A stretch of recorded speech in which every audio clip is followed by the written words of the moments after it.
মোহনাকে উচিত শিক্ষা দিয়ে শুভর সাথে রোম্যান্সে মেতে উঠল আদ্রিত। সম্পূর্ণ জানতে ভিডিওটিতে একটি লাইক করে দেখতে থাকো। গল্পের শুরুতেই দেখা যায় মোহনা মনে মনে ভাবতে থাকে যে আদ্রিতকে ছাড়া সে একদমই চলতে পারবে না।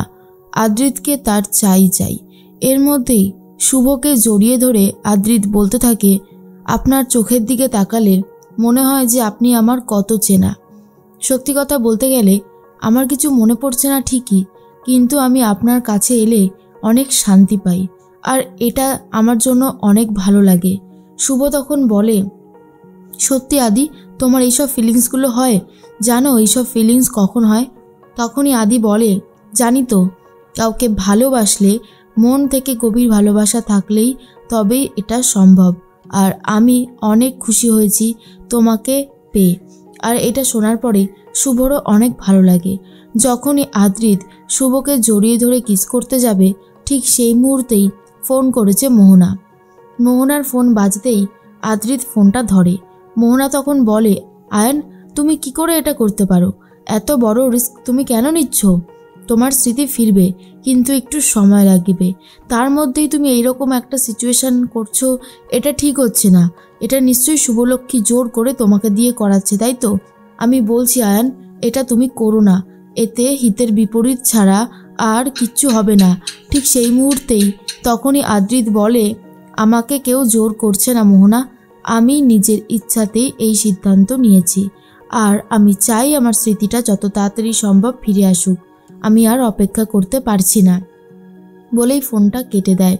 আর আদ্রিতের করা এই অপমানটা কোনোভাবেই নিতে পারে না মোহনা, আর বলে, আয়ন, তুমি আমাকে এইভাবে হেলাফেলা করতে পারো না, কোনোভাবেই না। আমি তোমাকে কিছুতেই ছাড়বো না। তুমি আমার সাথে এই রকম ব্যবহার করলে তো। এর মধ্যেই সকাল হতেই আদ্রিতের জন্য প্যাক করে দিচ্ছে শুভলক্ষ্মী। আর মনে পড়তে থাকে পুরনো সেই কথা, যখন সত্যি সত্যি আদ্রিত জেগেছিল আর শুভলক্ষ্মী ব্যাগটা প্যাক করে দিয়েছিল। এরপর আদ্রিত বলে, শুভ, আমার চ্যাম্পের কিন্তু খেয়াল রাখবেন, আর আমি এখন বেরোবো। সব রেডি তো? শুভ তখন বলে, হ্যাঁ আদি, সব রেডি করে দিয়েছি, এর মধ্যে সব কিছু আছে।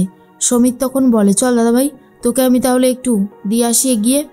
এরপরেই ব্যাগটা নামাচ্ছিল সমিত, তার মধ্যেই সেবন্তী বলে, আদি, আমি জানি অনেক বড় একটা রিস্ক নেওয়া হয়েছে, কিন্তু আমার বিশ্বাস সব কিছু ঠিক থাকবে।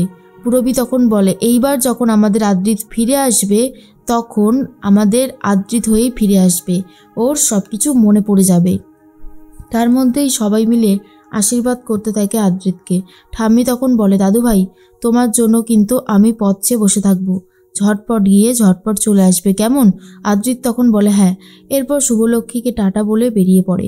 তখন সেবন্তী মনে মনে ভাবে, আমি জানি শুভ নিজের বুকে পাথর চাপা দিয়ে আদ্রিতকে যেতে দিল, ওরও অনেক বেশি চিন্তা হচ্ছে, আর সেটা আমিও খুব ভালো মতন বুঝতে পারছি। এর মাঝখানেই দেখা যায় শুভ ব্যাগপত্র গুছিয়ে নিয়ে নিচে নেমে এসেছে, আর এটা দেখার পর অবাক হয়ে গেছে সেবন্তী। অন্যদিকে মোহনা নিজের ব্যাগ প্যাক করতে থাকে আর বলে, আমাকে এখনই যেতে হবে। তখন আকাশ বলে, তুই কোথায় যাবি? মা এই মুহূর্তে নেই, তুই একা একা ট্রাভেল করবি? মোহনা তখন বলে, দাদা, আমি তো এতদিন একা একাই ট্রাভেল করে এসেছি, আর তোর বোন কি আর ছোট্টটা আছে বল? আমি ঠিক পারবো, তুই আমাকে নিয়ে এত ভাবিস না।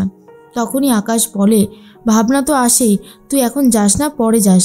মোহনা বলে, হসপিটালে অনেক অসুবিধা হচ্ছে, ওখান থেকে আমাকে প্রায় দিনই ফোন করছে, তাই আমাকে এখন যেতেই হবে রে দাদা। আকাশ ভাবে, এইভাবে যাবে? এতদিন ধরে আমি বলেছি ও নিজের কাজে ফেরেনি, এখন ফিরতে চাইছে, ব্যাপারটা ঠিক বুঝতে পারছি না কি হচ্ছে। এর মাঝখানেই দেখা যায় যে আদ্রিত মনে মনে একটা কথাই ভাবছিল, যত তাড়াতাড়ি সম্ভব ডাক্তারবাবু যেন তার স্মৃতিটা ফিরিয়ে দেওয়ার ব্যবস্থা করে। এর মধ্যেই সেবন্তী বলে, এ কি শুভ, তুই কোথায় যাবি?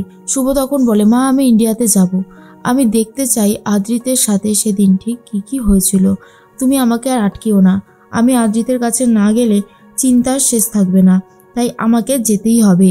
তখন ঠাম্মি বলে, বড় বৌমা, ও যখন যেতে চাইছে ওকে যেতে দাও, আমার মনে হয় ও গেলে ভালোই হবে, খারাপ কিছু হবে না। এরপরেই সেবন্তী শুভকে যেতে দেয়।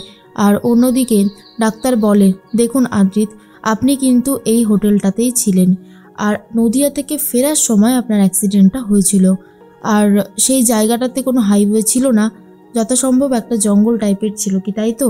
আদ্রিত বলে, হ্যাঁ আমার এটা মনে আছে, আমাকে মাথার পিছনে কেউ আঘাত করেছিল, আর মোহনাও বলেছিল যে আমার মাথায় আঘাতের চিহ্ন ছিল। আর এটা শোনার পর রূপস বলে, কে করলো এমনটা? নিশ্চয়ই কেউ প্ল্যান করে এই কাজটা করেছে। চিন্তা করিস না আদি, এত বড় অন্যায় যে করেছে তার ক্ষমা হবে না। ডাক্তার বলে, ব্যাস এবারে তাহলে আমাদের কাজ শুরু করতে হবে। আদ্রিত আপনি ভয় পাবেন না, প্রেশার নেবেন না, যা হবে খুব স্মুথলি হবে, আর আপনার ইচ্ছাতেই সব কিছু হবে। আপনি যদি নার্ভাস হয়ে যান তাহলে আমি এগোবো না। তখন আদ্রিত বলে, না না, আমি একদম ঠিক আছি, আমি চাইছি আমার স্মৃতি ফিরুক, কারণ অনেকগুলো দিন হয়ে গেছে আমি নিজের স্মৃতিতে নেই, আমার নিজের স্মৃতি ফেরাটা খুব জরুরি, শুভলক্ষ্মীর জন্য, আমার পরিবারের জন্য, আমার বাচ্চার জন্য। এরপর রূপস বলে, ব্যাস ডাক্তারবাবু, তাহলে তো কাজ হয়েই গেল, এবারে যা করার খুব তাড়াতাড়ি করতে হবে, কারণ আমাদের হাতে কিন্তু বেশি সময় নেই। এরপরে ডাক্তার বলে, ঠিক আছে তাহলে চলুন। আর আদ্রিত বেরিয়ে পড়ছে তার স্মৃতিকে ফিরিয়ে আনার জন্য।